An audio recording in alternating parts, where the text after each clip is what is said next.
के डोरी माँ बन गे मोर जिंदगी, तोर संग ले सज गे मोर हर खुशी। पहली नजर माँ माया जगे रहीस, आज वो सपना हकीकत बन गे रहीस। गाँव के मेला मन पहली दे रहे हो तोला, हंसी तोर देख के उठिस मोर भोला दिलवा। रोज रोज रद्दा माँ होवत मुलाकात, धीरे धीरे बन गे माया के पारा। महुआ के छिछाओ नदी किनारा, बैठे रन दूनो संझाले बिहनिया। तोर गोठ सुन के हंसत रहा, दुनिया के हर दुखला भूलत रहा।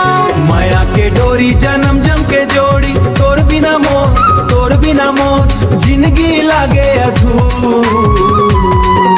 माया के डोरी जन्म जम के जोड़ी, तोर बिना मोर जिंदगी लागे अधूरी। सुख दुख माँ संग रहिबो हम दोनों, भगवान बनाई से माया के जोड़ी। धान के खेत में रोपाई करत करत, चोरी चोरी देखत रहीस तै मुस्कात। बूंद बूंद पानी भिंजत गाल, भगवान में रंगे संसार।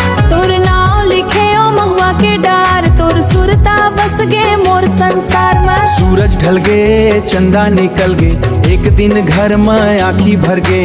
हमर माया ऊपर सवाल उठाएन, फिर हम दोनों हार नहीं माने, सच्चा माया के राह पकड़ेन। भगवान ऊपर भरोसा रखें, एक दूजे के हाथ नहीं छोड़ें। आखिर एक दिन मान गईन सबो, सज गे हमर माया के डोली। माया के डोरी जन्म जम के जोड़ी, हर जन्म मांग हूँ तोर संग जोड़ी। सांस चले तक साथ निभाबो, दुनिया छोड़ के घलो नहीं जाबो। तोर हंसी मोर पूजा, आए खुशी मोर दुआर।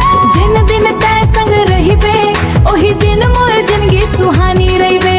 बज गे बैंड मुझे सहनाई, सपना बन गे आज सच्चाई। साथ फेरा ले बंध गे नाता, जन्म जन्म भर निभे ये बाता। मांग में सिंदूर हाथ में चूड़ी, खुशी ले भर गे मोर अंजोरी। माया के डोरी ऐसन बंधिस, कभू नहीं टूटे भगवान रहीस। माया के डोरी ऐसन बंधिस, कभू नहीं टूटे भगवान रहीस। अगर अगला जन्म फिर मिलही, फिर तोला चपन दिल दे हूँ। माया के डोरी भगवान बांधे, कोनो दुनिया वाले नहीं तोड़ सके। तय मरे जोड़े ऊपर भगवान के आशीर्वाद।